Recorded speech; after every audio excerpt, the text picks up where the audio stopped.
Ciao, in questo video tutorial voglio mostrare come creare l'effetto doppia esposizione con Photoshop. Prendo questa immagine che ho trovato direttamente su Unsplash e la utilizzerò come base per il mio visual. Partiamo subito. Apro Photoshop, creo un nuovo documento, quindi Mela N, faccio un documento video 1920x1080, 300 dpi, RGB. Creo il documento, prendo la mia immagine e clicco 2 volte e la trascino all'interno. Quindi evito di trascinare direttamente l'immagine perché voglio poterla editare, quindi non importarla come oggetto vettoriale avanzato. Quindi cancello questa, F per il full screen, torno un po' indietro con lo zoom, Mela T o CTRL T se siete con il PC e posiziono la mia immagine a mio piacimento, quindi la centro, doppio clic e zoom per vedere il mio risultato. Vedo subito che manca un pezzo della spalla, quindi posso andarla a ricostruire con un po' di sfumino, magari con un pennello normale. Vado a ricostruire parte dell'immagine.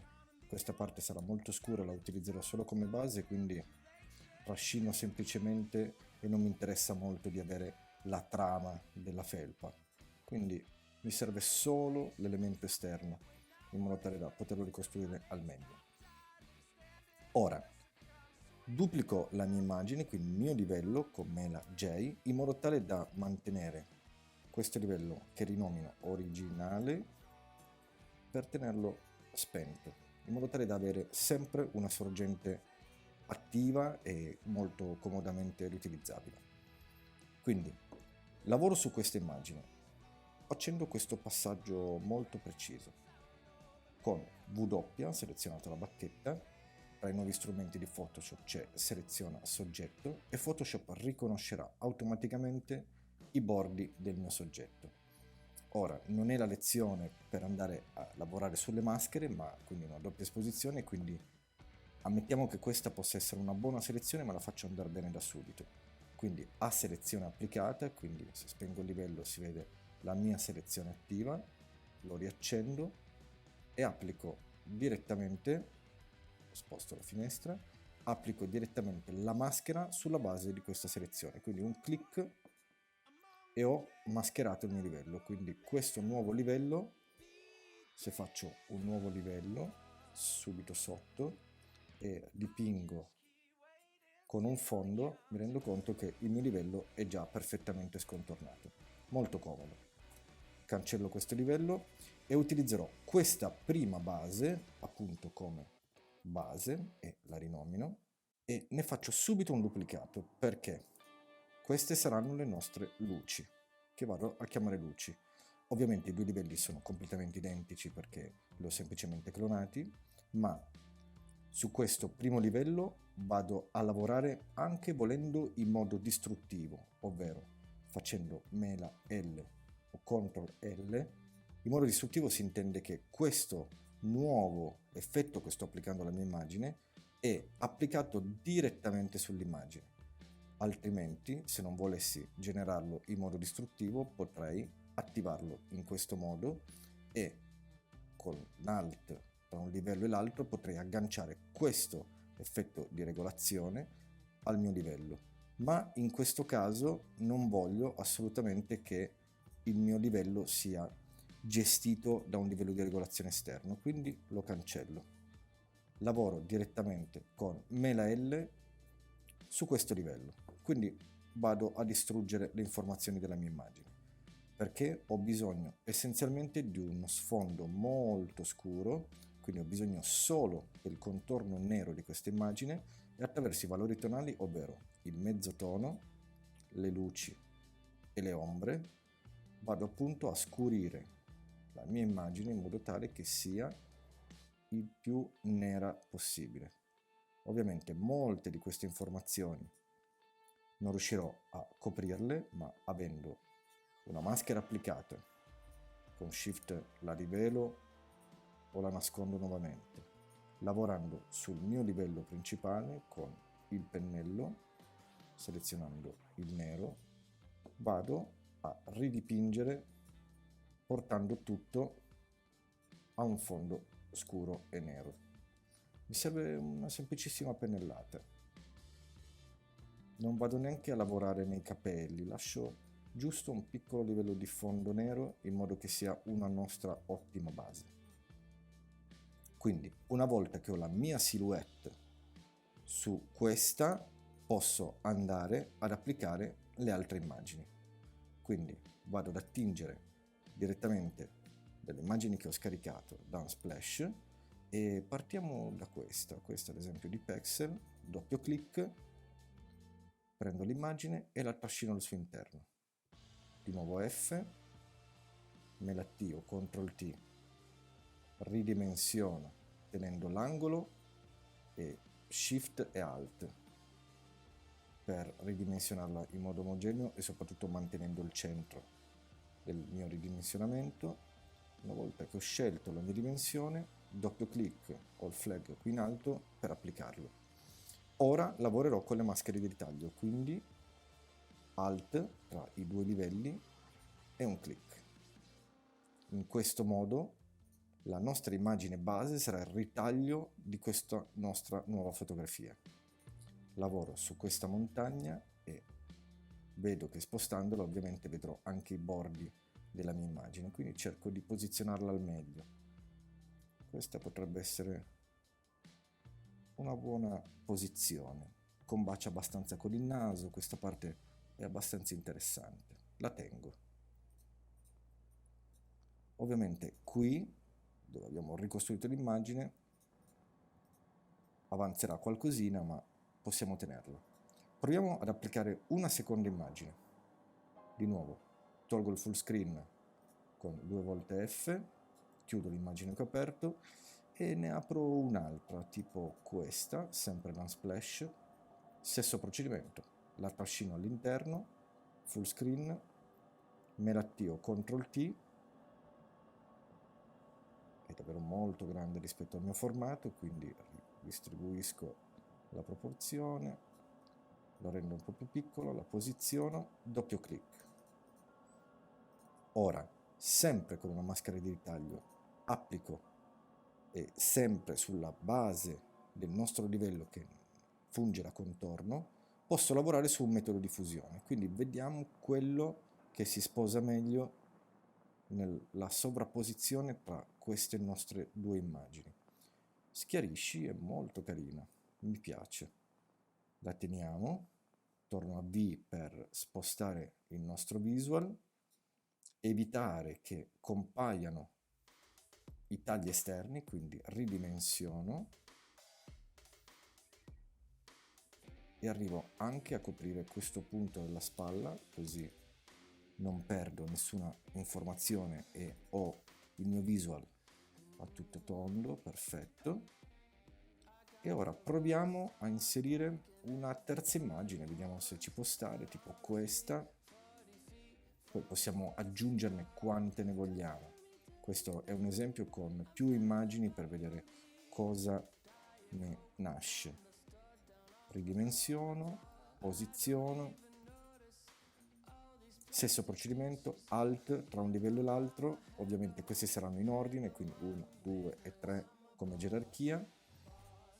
Potrei posizionare questa luce qui all'altezza del collo e lavorando sempre con i metodi di fusione, cercando quello che si sposa meglio e soprattutto che permette di far vedere le due immagini sottostanti. Quindi lo schiarisci un po' forte, scolora, scherma, le proviamo tutte, sovrapponi molto forte, luce intensa è molto carino, mi piace questa forza del luce intensa.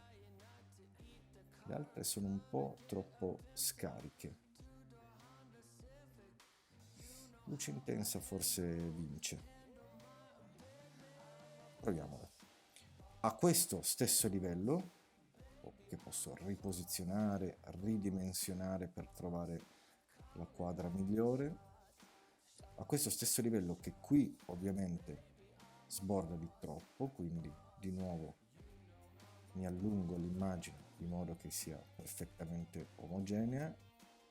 Posso applicare una nuova maschera e quindi mascherando questo livello con il pennello, selezionando B, con una durezza molto bassa, anzi a 0, quindi un pennello molto morbido e sfumato, posso andare a cancellare parti dell'immagine o tutto quello che mi interessa, insomma, per vedere se posso rivelare o nascondere alcune parti di questo visual. In realtà non mi convince molto, quindi torno indietro e butto via questo livello, semplicemente col delete. Di nuovo F, proviamo la quarta e ultima immagine. Stesso procedimento, la trascino all'interno, chiudo quelle precedenti che non mi servono più, pulisco un po' l'area di lavoro, di nuovo F, me l'attivo CTRL T, volendo anche mela 0 che mi dà la dimensione della mia area di trasformazione in modo che sia più gestibile, doppio clic, torno allo zoom, stesso passaggio, Alt tra i livelli e posso provare con un metodo di fusione alternativo. Quindi è anche interessante vedere come questo arancione riesca a dare delle tonalità diverse, che richiama quasi questo, ma rispetto a questo rosa violaceo riesce ad arricchire un po' di più i toni, quindi vediamo quale effetto rende di più. Questo è molto carino, lo sovrapponi, luce intensa,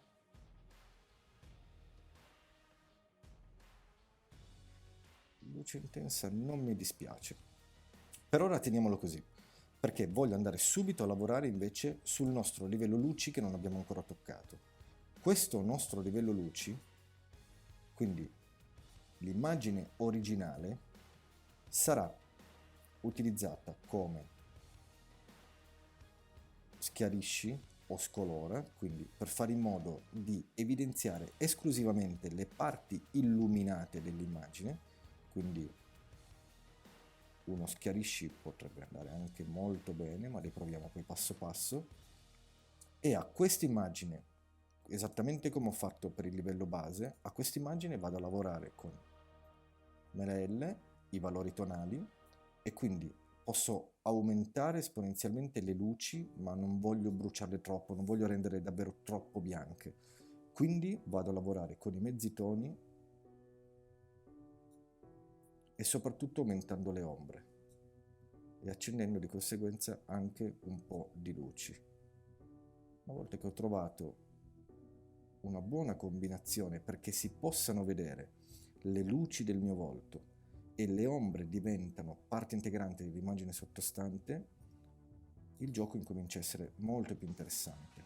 Torno indietro con lo zoom, provo uno scolora, provo altre possibilità di fusione, ad esempio uno sovrapponi lo rende molto saturo, mi piace questo contrasto perché rispetto a questo scolora effettivamente faccio un nuovo livello per spiegare un concetto essenziale.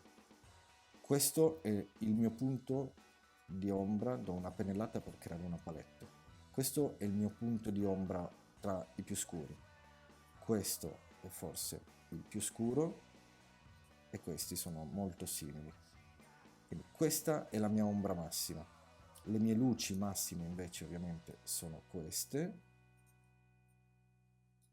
ma mi rendo conto che servirebbe qualcosa di molto più profondo, molto più scuro per dare all'immagine una vera gamma cromatica che faccia un arco tra l'immagine più scura e l'immagine più chiara. Quindi siamo ancora molto soft, ammesso che il nostro trattamento finale voglia essere soft, potremmo anche lasciarlo così.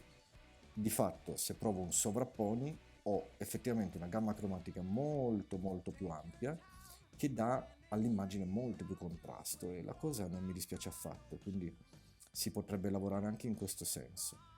Provo dei metodi di fusione alternativi, ma di fondo il sovrapponi sembra funzionare molto bene. Diciamo però che dà un effetto di contrasto molto molto forte all'immagine rispetto allo schiarisci e lo scolore. Quindi teniamo ancora per un attimo schiarisci. Proviamo a lavorare sempre con i valori tonali. Quindi ML sul livello selezionato, le luci le lasciamo ferme, lavoriamo sui mezzi toni e possiamo scurire un po' le ombre. Quello che possiamo andare a fare in modo molto interessante è selezionare l'ultimo livello, aggiungerne uno nuovo, applicare con Alt un nuovo livello, quindi una gerarchia di maschere di ritaglio all'interno del nostro livello base, e da qui iniziare a lavorare con delle tonalità molto più personalizzate. Quindi faccio un blu abbastanza scuro, aumento la dimensione del mio pennello e posso dare delle pennellate, anzi lo rendo sfumato, posso dare delle pennellate ad hoc dove mi servono per andare con un altro metodo di fusione a scurire solo le parti che mi interessa arricchire, quindi dando più forza attraverso queste pennellate ad alcuni elementi dell'immagine che voglio rafforzare per dare appunto una gamma cromatica più ampia rispetto a quello che vedo in questo momento. Arrivo quasi a un nero con un blu molto profondo e riesco ad avere una tonalità molto più ricca, da un blu molto scuro a un punto di chiaro molto molto elevato. Quindi posso anche invertire gli elementi della mia maschera andando a cercare una soluzione che possa piacermi ulteriormente, ma mantengo praticamente lo stesso ordine iniziale, accendo, spengo, vedo le variazioni e eventualmente cambio anche il metodo di fusione all'immagine originale. Queste bruciano troppo l'immagine, lascio la mia luce intensa.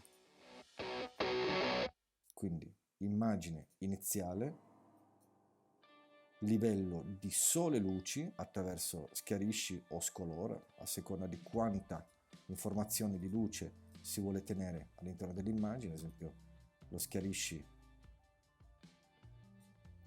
rende un po' più bianca e nera la sovrapposizione, mentre lo scolore in questo caso prende quasi la tonalità e riesco a vedere molti più dettagli della barba, degli elementi del viso di questo ragazzo.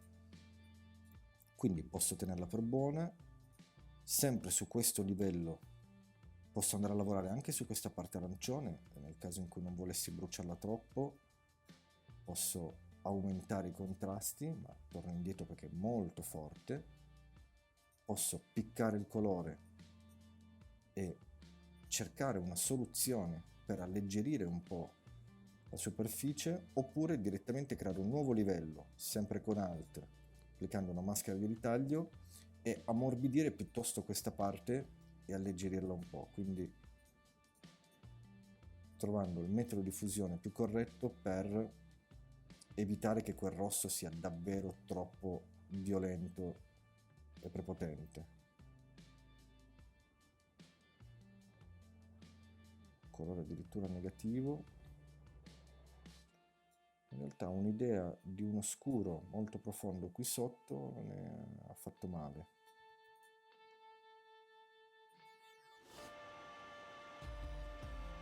Con un sovrapponi, ma no, non mi convince. Torno indietro. Quindi provo con Mela T, tasto destro, su questo livello 3, riflettere in orizzontale per vedere il risultato finale e quindi invertire le nuvole. No, non cambia particolarmente, quindi possiamo tenere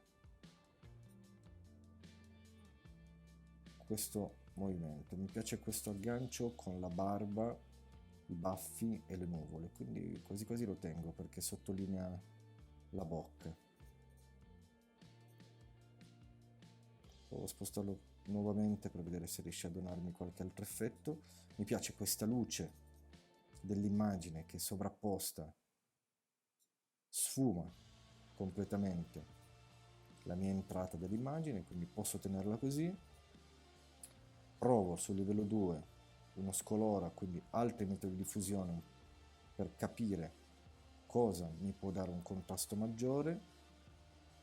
Mi piace un sovrapponi, e su questa devo lasciare normale, perché se applicassi l'effetto anche su questa vedrei solo un lavoro su un fondo nero, esattamente su base, quindi la lascio normale, lei è la mia base fisica.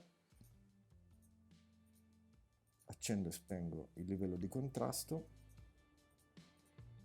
e il risultato non mi dispiace affatto.